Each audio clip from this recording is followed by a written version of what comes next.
Hello and welcome to The Story and the Song. My name is Audrey Love. I'm going to be your host. I'm a singer-songwriter based on the west coast of BC here in Canada, otherwise known as Turtle Island. We are on episode 6 now, so there are 5 other episodes that you can go and check out. So far, we've had Rebecca Cichon, Georgia Lee Johnson, Troy Gilmore, Connor from Summer's Brother, and Frankie and the Lost Souls. All of these artists are putting so much work into what they do, and they shared so many cool stories and nuggets of wisdom and just knowledge about how they've overcome certain challenges that they faced in their life or even within the music industry. um, these conversations have a lot, and I think that you would really get something from them. So if you haven't had a chance to check them out, please do. And also make sure to, if you're vibing with that artist and you like their sound and what they're doing, find them on their socials, follow them on all the platforms. Those little bits and pieces really add up at the end of the day in their careers. So please go out and support them in any ways that you can. If you have the financial means to buy their merch, go buy their merch, go buy their vinyl, their CDs, and go support their show, their live shows when they have them. I feel like we're living through a really intense time here on the earth and the planet, and we need art, and we need to keep art alive during this time because it is such a lifeline during times of struggle. So yes, please go and support them. And also, make sure to support this channel. And if you are liking the episodes, leave a comment, leave a review. If you want to be on the show, my email is in the description and on my social media. Um, so feel free to reach out and send me your link so I can check out what you're doing and we can set up a time. Or if you know of somebody who would be a great fit for the show, please send them my way. Okay, so we are on episode 6 with Andy Schichter. He is a producer and engineer in North Vancouver. He has his own studio space, and he's been doing this work for over 15 years. He has been such a backbone in these artists' careers. And also in the music industry here. He has always been advocating for artists and helping move their careers along, not just with recording and producing their music, but also on the back end with grant writing. And um, he was also supporting artists through the pandemic that were losing income. He organized live shows online for people to donate to. So he's just been such an amazing figure in the music industry, and I know that his support is so appreciated by so many artists. So we get into all of those topics and just how he began his career in producing and music, and how he came upon the space that he has now too as well. So I hope you enjoy this conversation and make sure to like and subscribe. Thank you so much. So we are here in your studio, Park Sound Yeah. in North Vancouver. Thanks so much for agreeing to do this. Oh, thanks. Thanks for making the track up here. Yeah. It's my first time here. The space is just amazing. Thanks. It really looks like you've put so much work into it. Yeah. And I know that there's a history as well. And I'd love to get into all of that. Sure. But I just want to start off by saying, like, just from talking with other artists in the community, and also, you know, back to the pandemic days is when I first heard about Park Sound. You were offering to do these live shows for donations for artists. I just want to say, like, I feel like you're just such a pillar in the music community, just the way that you advocate and want to support artists. Like it really is admirable what you do and the work that you Oh, do for artists. And thanks. I think it's really cool, like that you're doing all of that. And I know that there's so much more that's going on behind the scenes that you're doing as well as grant writing Hmm. and helping out artists that way. Like, Yeah. um, where does that all kind of come from? Like, how did that kind of start for you to start, you know, advocating for artists in that way? Like, what drives you to do that?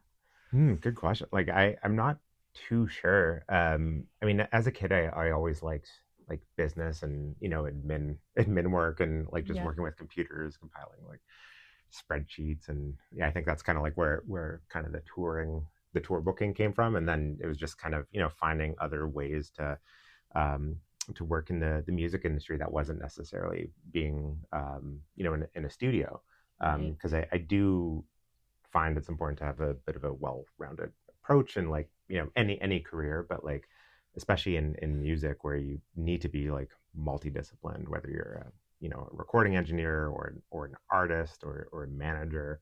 And I think I just like enjoy working with musicians. Yeah, They're super creative and fun hangs. yeah, And yeah, it's just a way of supporting your friends, helping them out, kind of using some skills that you've built up over the years to find other avenues to get artists more money. Especially yeah, through the grant writing. It's always nice to tell artists like, hey, you got a grant for $10,000, now we can make a record, kind of thing. yeah, So yeah, yeah, yeah, yeah, I think a lot of it just comes from being a kid and just being like interested in, in marketing and business. And I went to school for music industry arts, so it was like half oh, recording, okay, half music business. And I think after that really got me to right. develop a bit of a business mind. So this is kind of like the perfect kind of setting for you then. I mean, if you really enjoy the Yeah, like the admin work and you really enjoy working with people and yeah, artists, like this is just like this is your thing, you know? Like this totally. just fits you so perfectly. Yeah, and like so many, as so many artists and creative people, they don't like the admin work or like I hate it. all that stuff. But it's Yeah. like if you're releasing a song, it's like, okay, we gotta gotta like We got to figure that part gotta have a out. plan. Yeah. So I love doing that. So I find like that kind of skill, that I have complements like Yeah. an artist's creative skill. Yeah. So even when I was like in a band, like I wasn't doing the songwriting, Hmm. but I was like booking all the tours, doing all the graphic design, the marketing, and it's like great, I can handle that. The songwriter, the singer Devin, he could focus on Yeah. writing the songs Yeah. and stuff. Yeah. Yeah. I love the graphic designs by the way for Oh, I didn't know you did I, that. I I did. was Yeah. noticing that. I was like, "Oh, I really like those." Yeah. I did it all. Just kind of taught myself Photoshop, um, and yeah, it was fun. But it was also like couldn't really afford to pay graphic designers Right. and like Yes. all these publicists and stuff. So Yeah. it was just a way of like, okay, let's figure out how to do it. Yeah. Yeah. And I feel like do you feel like that's what sets this studio apart a little bit from other studios that you do have this kind of like whole approach to supporting an artist when they walk through the door? Possibly. I mean, like I know a lot of studios and other producers will write grants or be part of the grant writing team. Okay. And yeah, I think like producers are typically kind of a bit of a quarterback for a project. Hmm. They might have some connections, whether it's through like a publisher or maybe some radio connections. I find like Right. producers for the most part, I find, are willing to help out artists beyond just like the Okay. record making. Okay. um that's in my experience, that most people are like that. So I don't know if Park Sound or what I do, like it's sets me apart from other producers, Right. but like I think that's just something you have to do. It's a way of retaining clients and maintaining friendships, Yeah. and if you work on something and you enjoy it, you want to see it do well. So it's like Yeah. I'll email everyone I know Yeah. and help people out and stuff. And yeah, And because keep doing the thing that you love, right? yeah, And surely these are artists that, you really enjoy working with. So yeah, let's just keep, keep making feeding music. that. Yeah. Yeah, yeah, and it's like you spend so much time and energy and working on a song, so it's like you want Yeah. to see it do well, so you Right. help out in whatever way you can. Yeah, I Yeah, guess for me, I didn't. For me, in my mind, I'm like, oh, I wonder if that does set him apart because that was the first time I'd ever heard of producers yeah, helping artists with their grant writing and stuff. Because I had interviewed Connor and he was telling me about how you guys had figured that out yeah, together. So, yeah, um, yeah. yeah, no, I could that's be wrong. Maybe other yeah, studios are just behind the board, but uh, I just feel like especially with the grants, it's so vital to the Canadian music industry yeah, that like you kind of just have to be on top of the grants.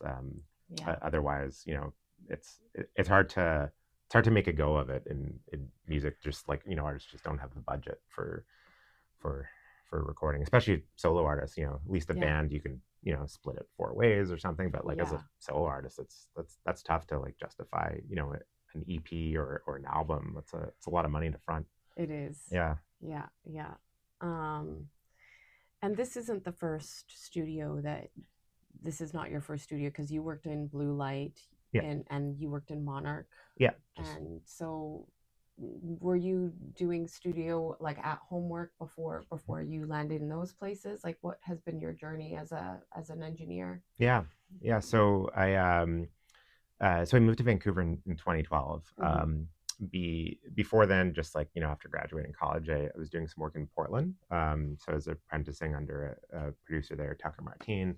Worked on a few projects and really tried to move to Portland and couldn't really get past the visa Okay. process. And Yeah. now in 2025, I'm happy.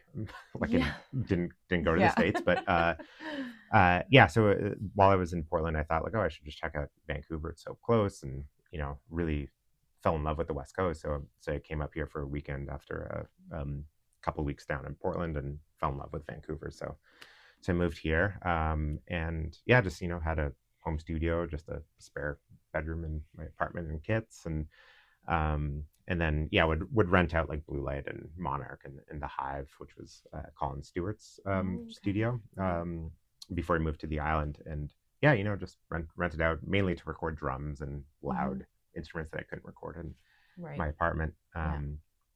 So that was kind of the start. Did that for 5 years, and then in 2017, my friend Dan and I opened Park Sound, like the our previous location before moving here Right. a few years ago. Right. Yeah, so it's Okay. kind of the natural, gradual step of any engineer. You start in your bedroom, and then Right.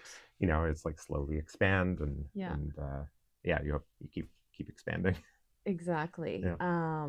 And was the desire there to record your own music? Because I mean, you do play an instrument, you Hmm. play guitar, and Yeah. do you sing as well, or No, no, okay, just the no. guitar? Mainly guitar, bass a lot these days, Oh, okay. and a little bit of keys and stuff. Nice, Yeah. nice. But no, it wasn't. No, not really. I never thought I'd necessarily want to be in a band, just because Okay. I really like the behind the scenes stuff. Yeah. And but like my old band, it just happened naturally. I was just working with a songwriter I met through another project, and we just kind of clicked. So we started putting together these demos, and they were like, oh, maybe let's start a band, and so did that for a few years. And but Right. yeah, no, I always preferred the behind the scenes stuff, working with other people's songs. Right. I like taking other people's songs and visions and figure out a way to like execute them and make them Yeah. kind of creative or a little bit unique, and obviously they'll be my own taste and spin on it. Yeah. But yeah, so I really enjoy that aspect. Nice.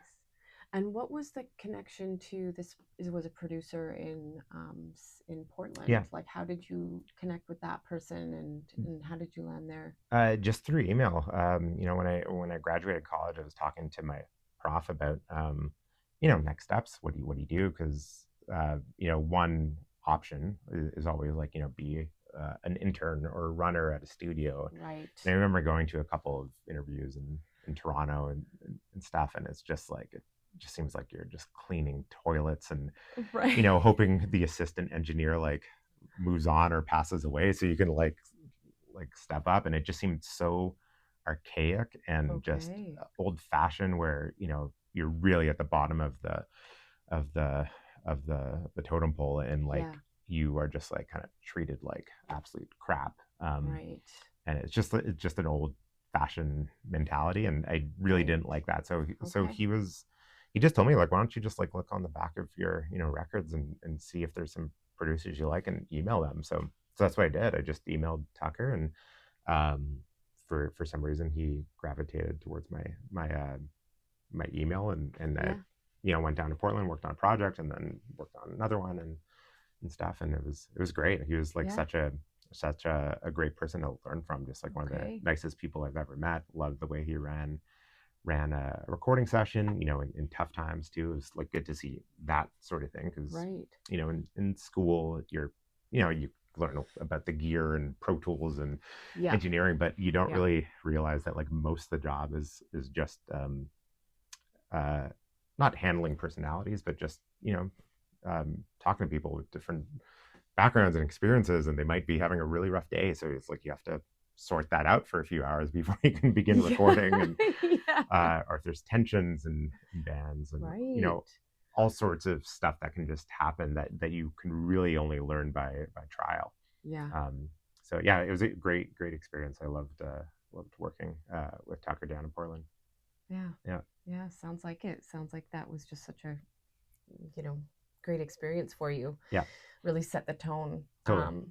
I really love how you just were like, I don't want to take that path, and Mm-hmm. I'm just going to take my own, and I'm going to figure this out another way. Like, Yeah. you clearly just have this determination in you that just has propelled you forward. I mean, to build this, like, Yeah. it's so awesome. I guess, yeah. I mean, it's yeah, one of those things when you see the option like out there, and it's like that doesn't look like the life for me. Yeah. So it's like, okay, let's pivot. Yeah. Which arguably it's about the same road. Like it takes a long time to Yeah. build up any kind of like credibility, or even just projects that you're stoked on, that like, oh, this actually like sounds good, and you can just like um, work on projects that you're like really proud of, and you actually Yes. love like what you did, and not just you listen to your first recordings, you're like, this like unlistenable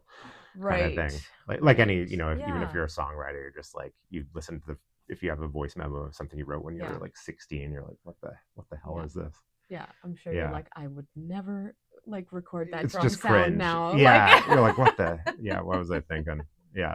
yeah. Yeah, Well, I mean, yeah, there's always a learning curve, totally. right? Yeah, And but that's the fun. That's yeah, the fun part of doing any kind of art. yeah, Yeah, because it's always it evolving. it becomes exactly, and then it just becomes more and more rewarding as you go along and Yeah, sharpen your skills. And yeah, um and yeah, I think I've heard that about like being an engineer or a producer, that like half of your like that 90% of your job is like psychology, that's what it feels and like. like But yeah, 10% is like skill. yeah, I honestly think that's it. Because I mean, Yeah. like, even a lot of people say like, um, most people when they're searching for a studio or find a relationship with a producer, it's not like necessarily gear. It's the Yeah. personality. Do you get along with the person? Are Yeah. you comfortable with them? Yeah. Um, it's not like, oh, do you have like a $10,000 like fancy Neumann mic or something? Right. That's kind of secondary. Yeah. But I mean, Um, you do have one. I do, Here. yeah, Yeah. yeah. I do, yeah. Just want That's to add true. that in. That's true. Yeah. Yeah, yeah. But if I didn't, Yeah. still make it work. Yeah. Yeah, yeah. Amazing. So let's jump into the space. Sure. I know that there's a bit of a history Hmm. to this place. Tell us about it. Yeah. So yeah, Park Sound. I mean, we Dan and I moved in here 3 years ago. So it's been a little tough to find the whole history of the studio, just because Okay. it originates back to the like early '90s. Just finding stuff on social media is kind of hard. Yeah. But yeah, CTV did an interview with us a few Great. months ago, and that was actually really nice, because we were able to like dig up a lot of footage, and find out about some of the artists that came here. So yeah, it opened up as Baker Street with this producer Paul Baker, who yeah, I think was kind of like a local legend in the scene. Like I Okay. remember when I moved to Vancouver in 2012. So Paul passed around then, and I remember a lot of people I were meeting talked about like Baker Street and Paul Baker, and you kind Okay. of just heard the name, but Right. I never got to meet him. Yeah.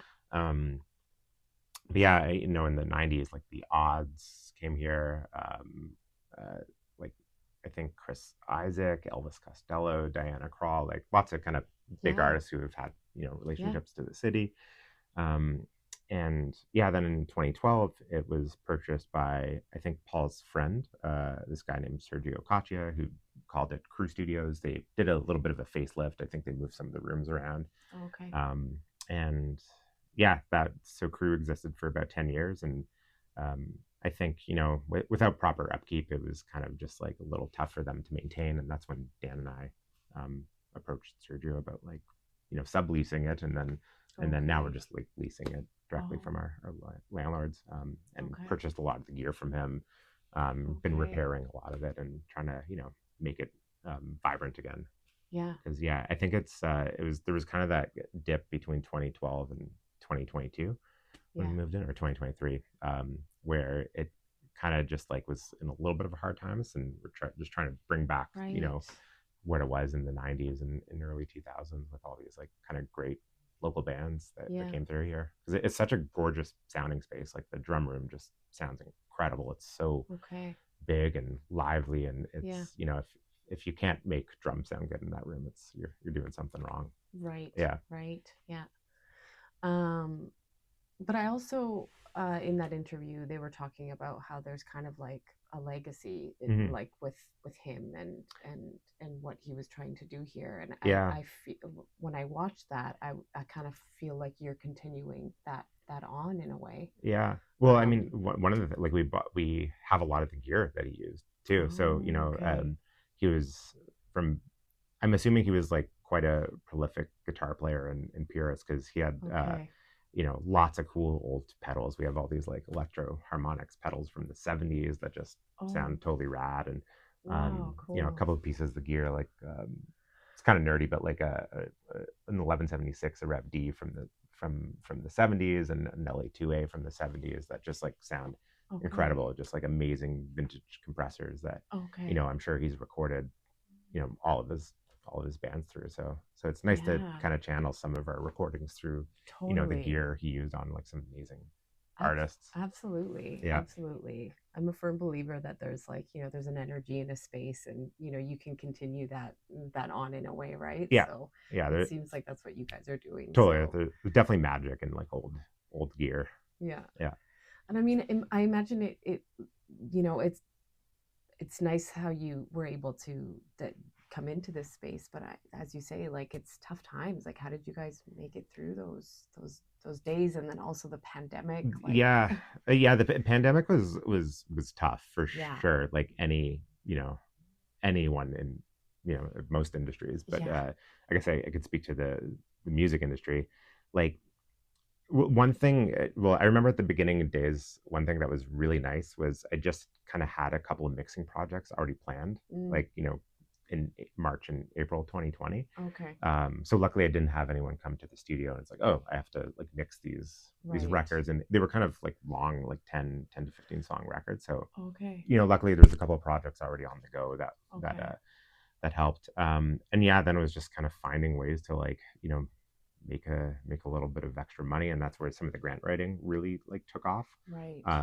Just there was a little bit more time to do that sort of thing, and got a couple of grants for the studio, which helped. But mainly it was writing grants for other artists, for their Right. recording or marketing Right. projects, which helped out. But yeah, then it seemed like when things opened up again, it it's just been a few years now, and just really busy, like Yeah. busier than ever. um yeah, I mean, one thing I noticed, especially, in 2021, 2022, worked with a lot more solo artists than bands. Just seemed Oh, like, it was kind of the time when people were, couldn't play in a band, couldn't tour. So it's like, oh, right. they're working on a solo project, or something like that. So that was one thing. It was like, it felt like it was like 90% songwriters, Interesting. for a year or two. And now it's kind of Huh. back in, you know, Right. probably maybe a little bit more singer songwriters that I work with, but Yeah. definitely a lot more bands now. Yeah. Yeah. Well, I'm sure during that time, like It not was, everyone was wanting to pile into a rehearsal space. yeah, no, It just exactly. wasn't Yeah. the thing to Yeah. do. Yeah. Yeah. And like, like budgets were tight too. Not too many Yeah. people could afford to record. So be lenient with that, and kind of understand like, oh, maybe let's just do drums here, but if Mm-hmm. they have a home studio, maybe they can record their vocals, or Right. some keyboards, or Make bass at things work home. that way. Yeah. Yeah. So there was a lot of kind of like hybrid projects, and you'd just be flexible with that option. Yeah. And still am today. Like, that Yeah. hasn't changed. People record stuff at home all the time, or Right. pull stuff from a demo they made that they might really like the guitar sound that they Right. just can't recreate anymore. So it's like, yeah, let's pull that into the final Yeah. project. And Why not? yeah, Yeah. yeah, if it sounds cool and unique, let's use it. Totally. Yeah, yeah. Nice. Um, did it ever cross your mind that like, did you have any doubts during that time when things were tough? Like, were you just like, I don't know about this? Yeah, Like, I mean, like, yeah, it's like that never changes. Like yeah. every day, if you have a bad day, you're like, am I like the What worst am I doing worst with my engineer in the life? world? Yeah. Yeah, that I don't think that ever Yeah. changes. Oops. Um, yeah, I even when I've like watched interviews or listened to podcasts with like screenwriters or directors or actors, like you just always have doubts. You always think you're like absolute Right. trash. Right. Yeah, so I don't think Yeah. that ever changes. But certainly when in times when like money is really really tight, like Yeah. especially during the pandemic, and you're like, I don't know how I can sustain this. Yeah. Especially because gear is expensive to maintain. When you have like lots of old analog gear, it's they constantly need repairs, or if you have a Right. a studio, it's like, oh, a few months ago, like the HVAC system broke down, so you need Oh, that repair, and there's all these like additional costs that creep up on you, like right. when you have any business. Right. um yeah, so yeah, those months are like little tougher, but luckily Yeah. those are like few and far between now. It's just like the constant self doubt, and Right. yeah, Right. But it seems like you yeah, kind of have this ability to just keep the you, vision in you have mind to, and yeah, keep going, yeah, right? just gotta Yeah. shut down the negative thoughts or whatever. Exactly. Yeah, Yeah, and just keep going. yeah, Nice. yeah. Um before you got into engineering, I'm just curious about like, when you were a kid, like Hmm. did you have like curiosity about sound Yeah, and music? Like you must have had some kind of inspiration there for you to totally. get on this path. Like, Yeah, yeah. No, I remember exactly like how it happened. So when I was 10, my family moved from Montreal to Waterloo, Ontario. It's okay. about a 7-hour drive. So Mm-hmm. in the first couple of years, we'd go back often, a few times a year to visit family. And I just remember kind of like sitting in the back of the van with like my headphones, like a Discman or Yeah. iPod, and just like obsessing over records, Okay. and just kind of wondering. You'd listen to two albums by the same artist, and you're like, why does this sound different than the other one? Like Okay. the drums sound huge in this one, and this record it sounds really thin, or this one seems like, oh, they have lots of like overdubs, multi instruments in them, and Right. whereas the first record's maybe a little bit more sparse, and just kind of became obsessed and interested in Cool. that. Cool. And that sparked my curiosity. So it's like, okay, let's maybe start to learn how to Yeah. record, or what makes a record sound different than another one. And so that curiosity was like always there from a kid. And Right. yeah, and then when it's time to decide what to do for post-secondary, just went to that music industry arts program at Fanshawe College, Right. which was something my mom found, just when we were doing some research, probably grade 11, grade 12. um, and yeah, she's a great like resource for researching stuff. So Okay. she helped me find that school, and luckily it was only an hour away, so Yeah. I was still able to go home on weekends and stuff. Okay. It was great. It was a really good experience. But yeah, that curiosity definitely came from just obsessing over records as a Yeah. kid, and just wondering how, like, why they sound different from each other. Cool. Is it the room? Is it the Yeah. producer? Is it the gear? Yeah. Is it it could be anything, and you find out it's a combination of everything. It's not just one thing, but Yeah. it was super fun to like kind of dive into that world. Yeah. Yeah. For sure. For sure. Did you go visit like any studios when you were young, or like kind of mentor anybody, or were you just kind of on your own with this one? Just on Like, my own. Yeah, yeah. no, I think the very like first studio I ever entered was the one at our college, Okay. just as like at an orientation Yeah. day, like a Yeah. or a summer open house or something. I remember going with my dad. Yeah. That was the first time I ever had any studio experience. Okay. My older brother, he worked in radio, so Oh, okay. went to some like radio, studios Mm-hmm. and stuff, just Yeah. broadcast rooms. So you know, saw a little bit of that, but nothing like a recording studio.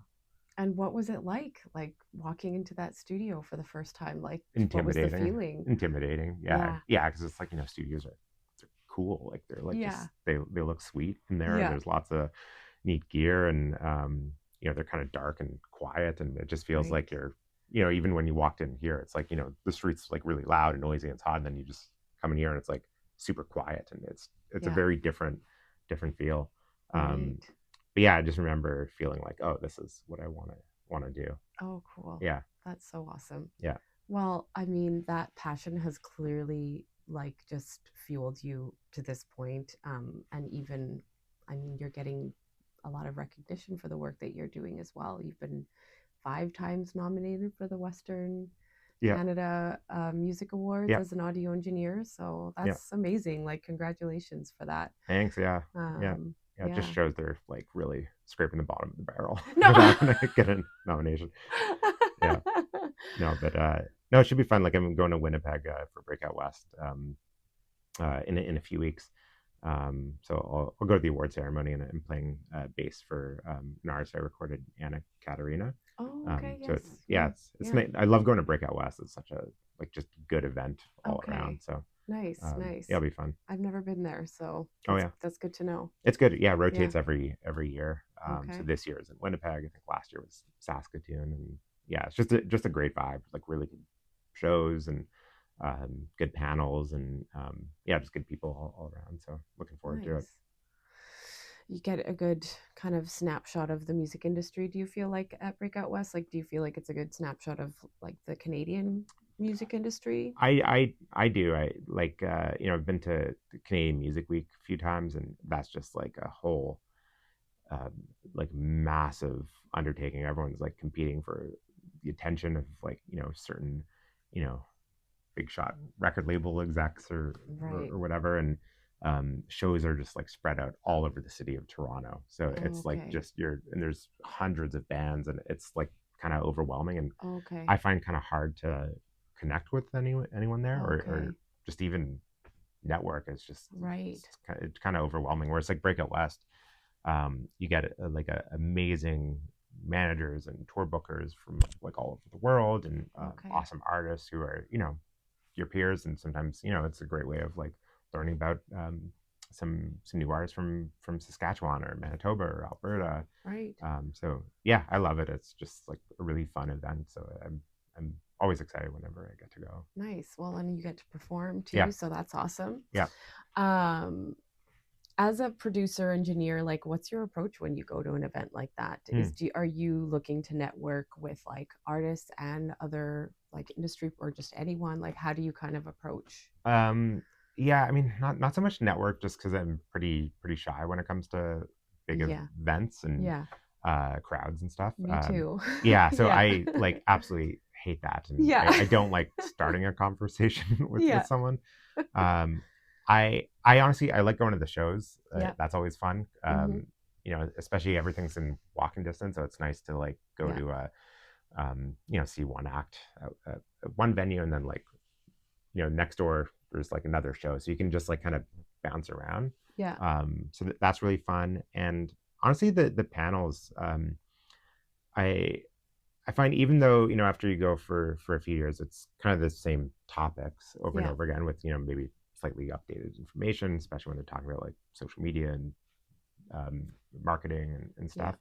But I just find it's inspiring to go and listen to people talk about the music industry. It might conjure up an idea you might have. So Right. I use it more for that. It's like just like Okay. watching some really good inspiring, interesting talks that, Yeah. maybe something will come out of it. Maybe it'll spark an idea, maybe not. But yeah, I don't really go to network. I find that's kind of tough for me. Yeah, same with me. Yeah, I've always struggled with that. yeah. I'd like to refine those skills a bit more though, and I think this I don't. podcast is helping with Oh, that. right. Yeah, Yeah. yeah, So, but I yeah. totally get you on that front. Yeah. So then you've been pretty lucky with just having people reach out to you to Mhm. want to work with you, and like, have you had to do a lot of reaching out to artists with the ones that have come in here, or have they all just kind of come to you, or it's kind of been a mix, or Kind of a mix. I yeah, mean, like, yeah, a lot of, you get returning clients, yeah, especially now that people are doing more singles. You might work with someone, a few times a year, as opposed to just like working on one project, and right, then they might not record for a few years. So yeah, there's always returning clients, referrals. Um, Sometimes, just people will reach out to you on Instagram or mm-hmm, email. It could be based on work they've seen, or just availability of studio. Maybe they've messaged a few studios. mm-hmm, I think in North Van, there's not too many studios here. right, okay, So I've been getting a lot of clients who are just like on the North local, Shore, yeah, and then they find a studio and reach out. So yeah, there's that. I've done some call outs, just messaging bands on Instagram.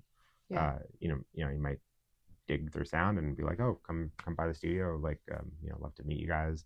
um, or if it's a mixing client, it's kind of fun to like research bands in the UK and just see if you can, find some cool acts to work with. I remember, like, just before COVID, I went down to Seattle, mm-hmm, because I was like, oh, I should like try to break into that scene a little bit. mm, It's so close to yeah, Vancouver, and especially with the dollar. Like, if a band came up to Vancouver, it's, a little makes bit sense, cheaper. Even if they have to find accommodations, it yeah, might make sense. So I remember going down.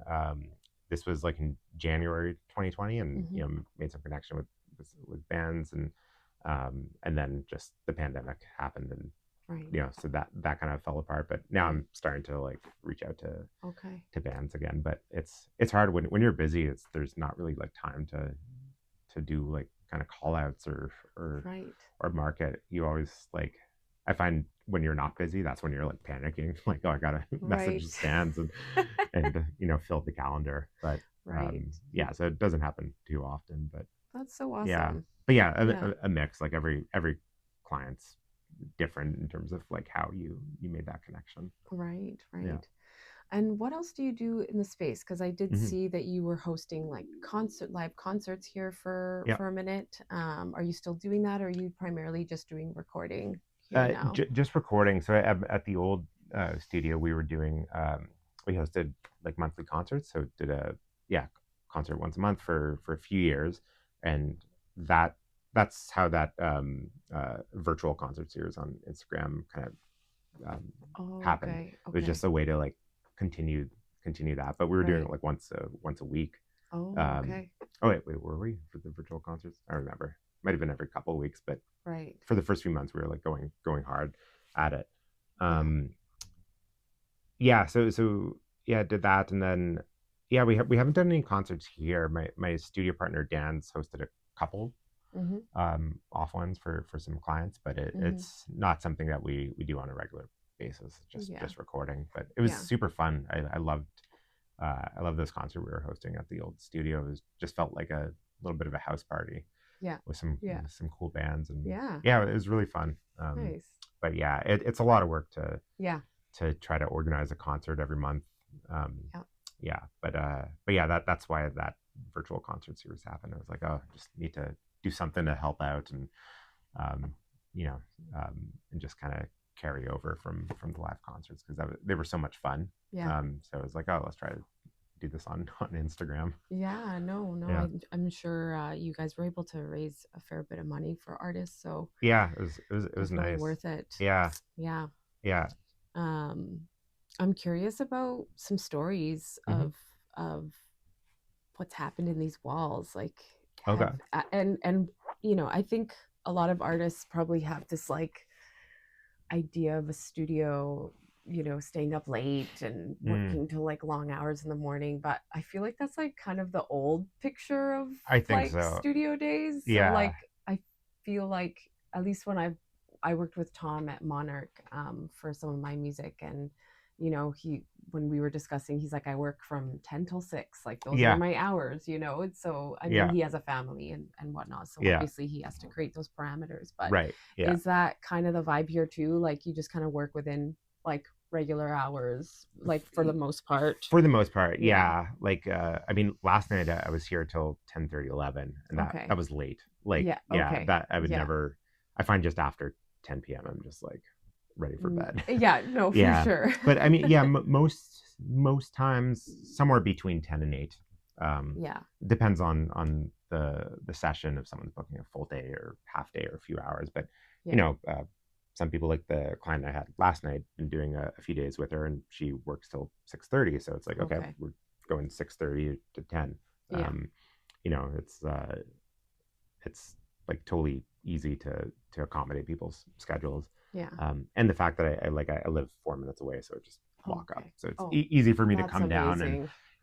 it doesn't always have to be like a whole thing. It's like, oh, I have to come in for an hour Yeah. or something, and I have a 40-minute commute. It's like, oh yeah, I could be at the studio in 5 minutes That's if so needed. awesome.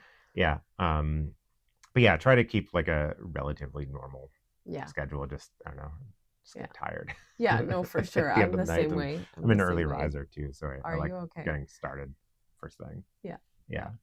Nice. Yeah. Do you have any like funny or memorable stories from Oof. any recording sessions that are Uh, that are allowed to be mentioned? I'm sure. Yeah, I can't even think of one off the top of my head. Any I don't know. special moments then? Maybe not necessarily funny, but like special moments, like any Uh, kind of anything that comes to mind where you're like, I love my job, like, yeah, I mean, there's always like funny moments, like especially with your when you're just like vibing with a client, and there's just like Right. some funny stuff that happens, or you just have like a whole laugh fest or something. Right. Um, yeah, I mean, I actually, one thing, I love bringing my dog into this studio, and Okay, he's always right. like super super cute. Yeah, And yeah, so the vocal booth is like right behind you, and right. whenever someone goes in there and locks the door, he gets concerned because he doesn't like closed doors. Okay. So he'll kind of just stare and wait for the door to open. Oh, But that's yeah, cute. yeah, he's great here. Like, he is obsessed with the couch, and Yeah. just like if someone is sitting on the couch, he'll kind of like gurg at them to like move over so he can like hop Oh. up on there. Oh. So I'd say, yeah, Yeah. any moment with River here is great. Oh. But yeah, I honestly can't think of like one moment that would be like a Right. good story. I'm sure it'll Right. come to me. Yeah, no Yeah, worries. No yeah, worries. yeah. Um, as far as looking forward, Mhm. is this is this it? Is this the dream? Like, is this what's giving you everything that you need, or Yeah. is there something that you are aspiring to? No, I mean, like making records and making a living. That's like, I don't think there's anything better than that. Yeah. Yeah. But just like anything, you try to like push yourself on the next project. Like, I hope it Yeah. sounds as good as I was hoping. Or Yeah. the artist is like, that's exactly what I was like going for. Yeah. So yeah, you just always hope you work with like really good artists and people, and just like make like killer records. But yeah, I can't say there's like anything. There's not like a Yeah. certain goal. It's Yeah. just like continue to do this. Yeah. Yeah. Make Just make making it records with work. good people, and make a living doing it. Yeah. That's the And I best, mean, right? it's like it's you haven't been doing it for that long, I mean, Yeah, long-ish, right? longish. Yeah. Yeah, yeah. I mean, So, while I still have my ears. right. Yeah, Yeah. yeah. No, I've been like, I guess like 10, 15 years now Mm-hmm. since like graduating college. Yeah, Yeah. yeah. Okay. So But that's a long time. it's a long Yeah. time. Yeah, Yeah. yeah. But I mean, it takes a while, and especially, it's not full time at first. Yeah. You can't just like jump into it. So it's kind of like slow. Yeah. Especially at the start, because you're just like, record friends, or find people you can record that like maybe don't have a budget, and maybe bring a mobile rig into like a basement or something to record. Yeah. Um, so you kind of like cut your teeth Yeah. that way. Yeah. But yeah, I would say like, full time for 10 years now. Yeah. Yeah. Amazing. Yeah. And do you experiment a lot? Like, do you play around? Like, what are kind of some ways that you stay inspired with your work? Yeah, I mean, listening to music, like, just you find records you love, and you just try to dissect them, and like, okay, how can I recreate that sound that I love, Okay. or maybe it's a combination of stuff. Yeah, like one band I love is like the War on Drugs, and just their records. There's just so much happening Okay. all at once, and never sounds cluttered, and they just sound amazing, like incredible, like analog sounds. And I know the producer, mix engineer that they work with a lot, Sean Everett. He's just like an absolute wizard, and I find just like watching some of his tutorial videos and like Yeah. mixed with the master sessions, masterclass kind of stuff. I Mm-hmm. find that's always inspiring because I do not understand how his brain works. It's so out there, Right. but just like creates the most amazing like sound palettes. Yeah. So yeah, I mean, just yeah, listening to records, watching some of Yeah. your favorite producers and engineers work, you might get inspired that way. Or someone comes in with like a great song, and you're like, I just want to really experiment with different guitar tones or synth patches or percussion samples, like all sorts of stuff. Yeah. You can just kind of spend hours doing something that you love. And um, I find that's really fun. If I Yeah. have like a day to myself where I can just like refine a sound. Yeah. um, it's not quite mixing, but it's still somewhere between production and mixing, where Yeah. I just have a day to like just sit alone and just like tweak something till till Yeah. it's done. Yeah. Yeah. Do you feel like if you're going to be an engineer, you kind of are going to become a producer? Do you feel Hmm. like that those two kind of come married I now? I think so. Yeah. Yeah, yeah. I think it's maybe in bigger projects and stuff. If you're hiring an outside producer, um, you know, maybe they don't live in the city or don't have their own studio, so they might work out of like a bigger room. So you would lean on those engineers who just know the room, Mm-hmm. the signal path, all the gear. But Park Sound, the way I work and the way Dan works, it's almost like a home studio. It's like you come in here. It's for me and my assistant Hudson, and just work on a project, whether it's engineering, whether it's producing. Yeah. You kind of just like whatever hat you need to pull out, you just Yeah. make it work. Because some artists are like, they like to have a lot of control over the song, Yeah. and process and sounds, and other ones, they might be kind of new to the thing, and they're leaning Mm-hmm. on you a little bit more. Mm-hmm. um, so yeah, it's different with every artist, but um, yeah, it's probably not as similar as older days, where it's like you got Yeah. the producer, the engineer, Yeah. the the assistant, the tape op, and then the mixing engineer. It's like now it kind of just all bleeds into one Yeah. kind of thing. Yeah. Yeah, It's yeah, true. At least for studio for sure. yeah.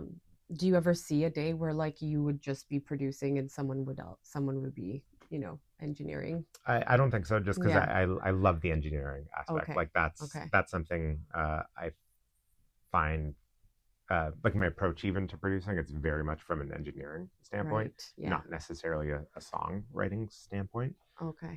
So I don't think I'll ever stop doing that, because I Right. love the engineering Yeah. aspect Capturing the of it. sounds. Yeah. Yeah, Yeah. that's what like drew me into it, Right. in the first place, and what I love to do. So yeah, I Nice. would keep that forever. Yeah. Yeah, Amazing. yeah. And it kind of sounds like, every project is going to bring new ideas and new Hmm. inspiration. So that's kind of what keeps like the ball rolling with that, and with Yeah, experimenting and whatnot. yeah, So yeah. yeah. And different references too. Like artists, they'll if you're working on a song or a record, they'll send you some songs that maybe it's like, oh, this is kind of the production I'm going for, and maybe it's an artist you don't know, and you're like, oh wow, this person or this band sounds amazing. And Right. you kind of dive into their catalog a little bit, and I find that's really inspiring, because it gets you in the headspace of like, okay, this is what we're going for. You kind of know, okay, what tools you can play with. Yeah. um, and I find that's really fun, and that actually like helps kind of kickstart a lot of ideas. Yeah. It's just getting song recommendations from artists, Right. because I don't really like seek out new music. Right. uh, really anymore. So most new music I hear is like just coming from an artist, and it, maybe it's inspiring a project we're working on. Mm-hmm. Yeah. And I mean, there's just so much, there's so many people doing so much music here Hmm. in on the West Coast. Like I feel like when I started this podcast and just started following all these pages, I'm just like, my Yeah. gosh, there's so many people here doing music. Right. Like I don't know, Yeah. for whatever reason that like has never really hit me, even though Oh, I've been an interesting. artist Yeah. here, for 15 years in Vancouver. Do you find more Um, since like before like COVID? Like, do you think that was a little bit yeah, of a turning point? I don't know. I think maybe I just kind of stuck to my own little bubble Mm, like before that, okay. as an artist. I Yeah. just would kind of only go to certain shows or, you know, yeah, just like kind of stay within your own little circle, I guess, of people in your Yeah. band, and that's it, right? Yeah. So, but I think it's definitely like, yeah, just like the scope of it is just it's so there's so much work available for everybody, Yeah. so I mean, it's definitely a creative city, just with how big the film industry is. So there's right. always and a lot of video game design and Yes. stuff happens here. So I feel like there's maybe just like Vancouver's a little bit of a nice creative city. There's so many talented people, and yeah, I think the West Coast in general, I don't know, just Yeah. attracts people with with a guitar or something. Yeah. Yeah. I know a lot of people in the industry say that like there isn't much of a like music industry here. Like, would you agree with that statement? Like, as a a lot of people look to Toronto as like Yeah. the place to be for music. I mean, Yeah. no one's going to Vancouver to, No, like it's make their break, right? So, yes, yeah, no, it's definitely small in that yeah. regard. Yeah, Toronto's still like the capital for the music industry Yeah. in Canada. You see a lot of people like here that go down to LA and have a bit more of a connection Right. uh, with LA. Just proximity. Yeah. Um, but yeah, I mean, Vancouver's it's a very small city in the grand scheme of things, but sometimes that's nice. It does, even though maybe you can plateau at a certain point, but Right. I don't know. It's kind of nice to like actually be in a supportive community where people tend to know each other or have relationships with um, bands and acts that might be like a step ahead of you. Whereas Yeah. like my experience in Toronto was a lot younger, but it felt like it was very competitive, even though there's more opportunity. It's like how do you break in, and there's just like Right. more places to play, more studios to go to. Right. It's just it's more competitive. It's like being a small fish in a big pond kind of thing. Yeah. Um, but yeah, the Vancouver music industry it's small but very supportive Yeah. and collaborative, and I'll take that Yeah. any day. Yeah. But you do hope that eventually um, like the Vancouver scene or just BC in general will kind of rise up at some point and just Yeah. get a little bit more national attention or even international attention and notoriety Mm-hmm. because it is quite removed from the rest of Canada, I find.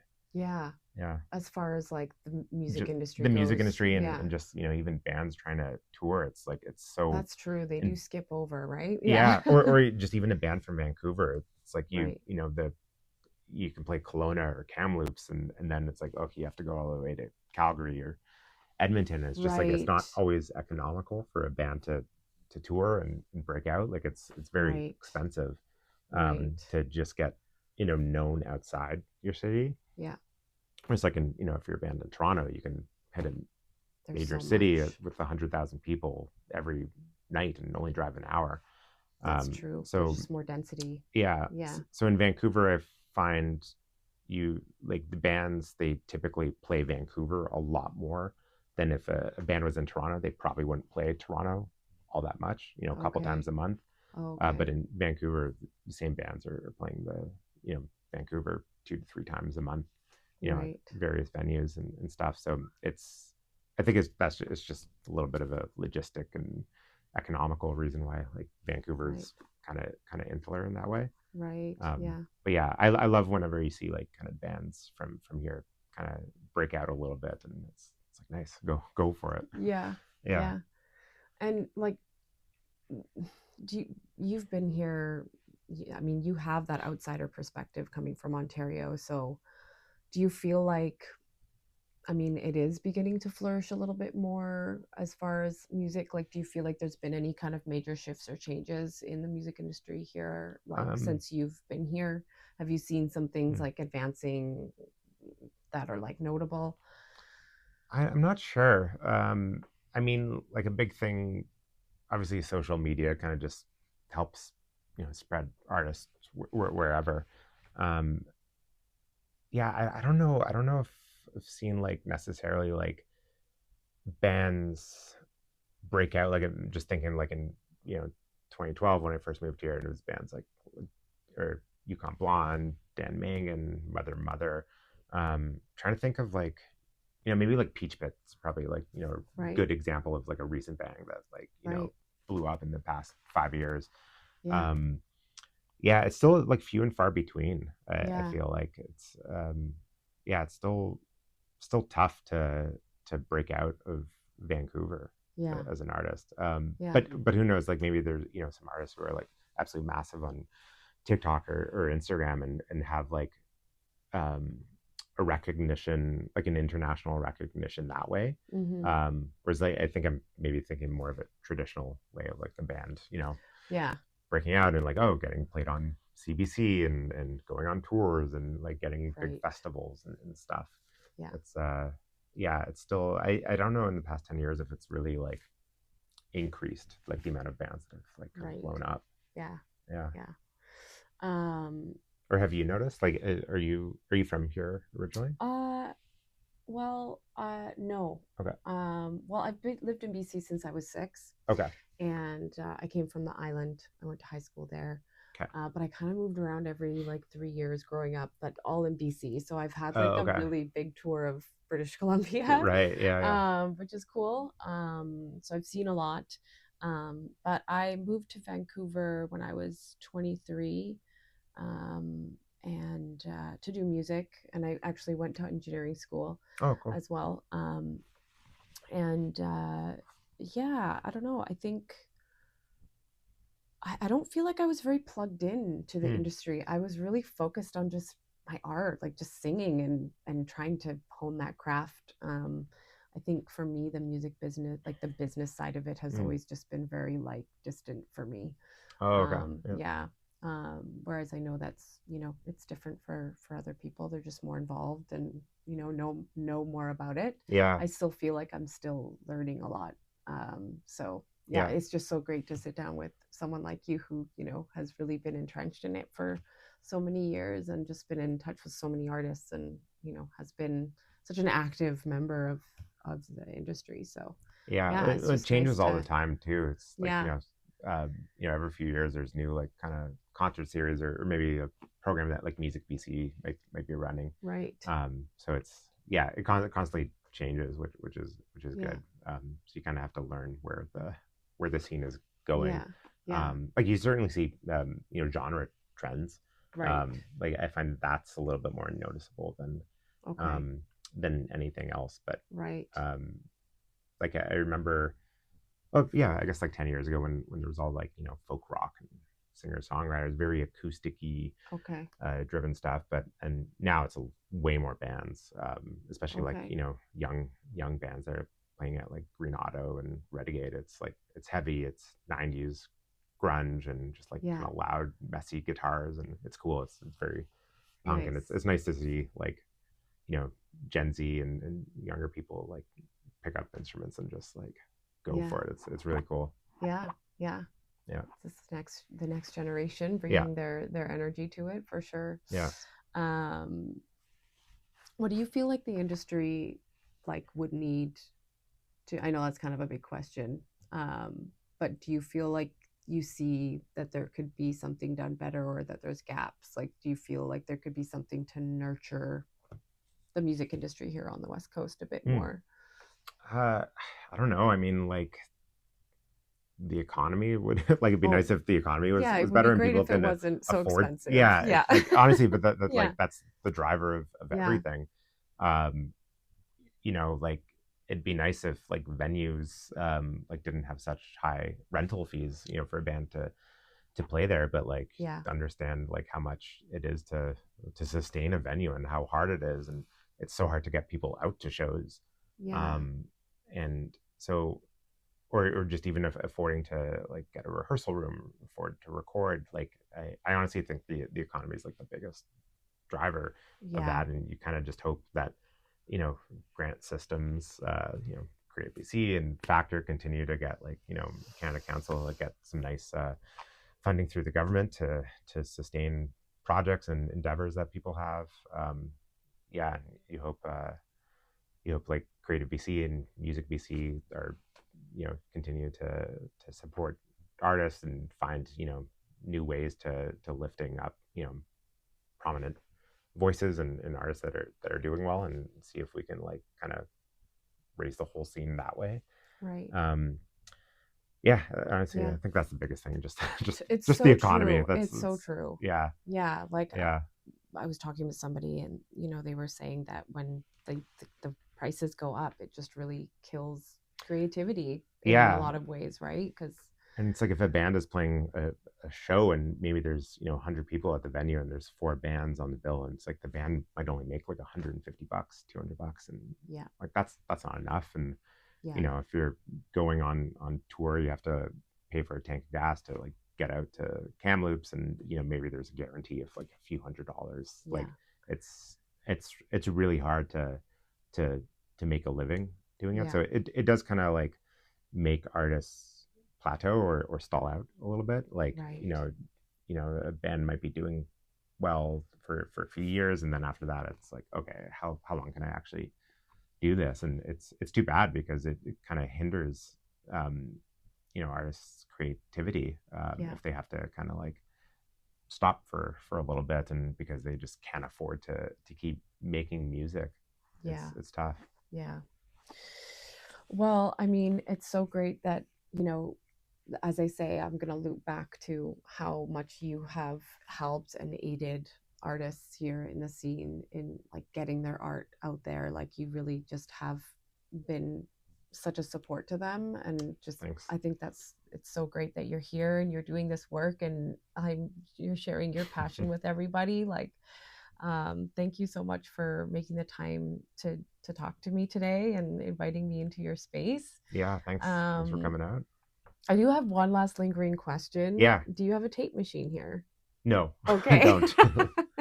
I don't. Have you ever thought of getting one? I've thought about it. Yeah, more smaller ones, not like a big Right. giant Studer or Yeah. something. Yeah, I've thought about it, but it I don't know. It's not a priority. Yeah. I guess there's Yeah. always like other pieces of gear. Like I don't know. Last week I was obsessed with drum cymbals, so I was like researching drum cymbals. Like Okay. that's usually there's something else that will like take my attention of Right. wanting to get like new pieces of gear. Have you ever used one? Not really. Okay. Actually, well, I mean, the first project I worked on with Tucker in Portland, it was an artist named Tao, and that whole record was done to tape.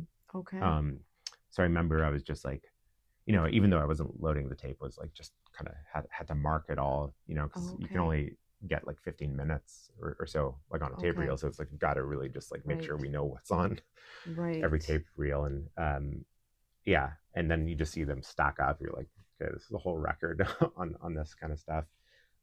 So that was really Cool. my only experience. Yeah. I think the odd time like going to Monarch would record through tape, and then but it's being dumped into Pro Tools. Right. Okay. So at that other studio, it was just It was just done to on tape. tape. Yeah, Wow. it was tracked digitally as well, through a Yeah. program called Digital Performer, but it was um, like myself or Tucker didn't really know how to use it. It was really just, I think, just a kind of a safeguard. Right. But yeah, that record I know it was recorded to tape, and he mixed it on tape as well. Wow. In school, we did a little bit of tape mixing, Yeah. just loading, but Same. yeah, Yeah. you do it at the time, and then You you never forget use it. it. Yeah. Yeah, I would not know what to do if I yeah, sat down at one. yeah. Yeah. No, I love working with like good instruments, analog gear.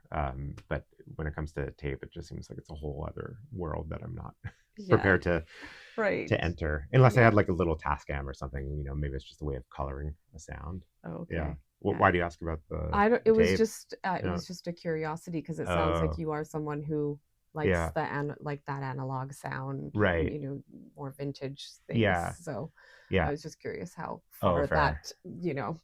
Yeah. how far Yeah. that would go. No, I think tape is where it ends. Okay. Yeah. Yeah. Yeah. Okay. Yeah. Awesome. Well, thanks again. And Thank you. yeah, thanks for chatting. Yeah, it was a great chat. It was really nice to Yeah. reconnect with you, and yeah, love what you're doing. Can't wait to Thank see you. some of the other artists you have on here. Yeah.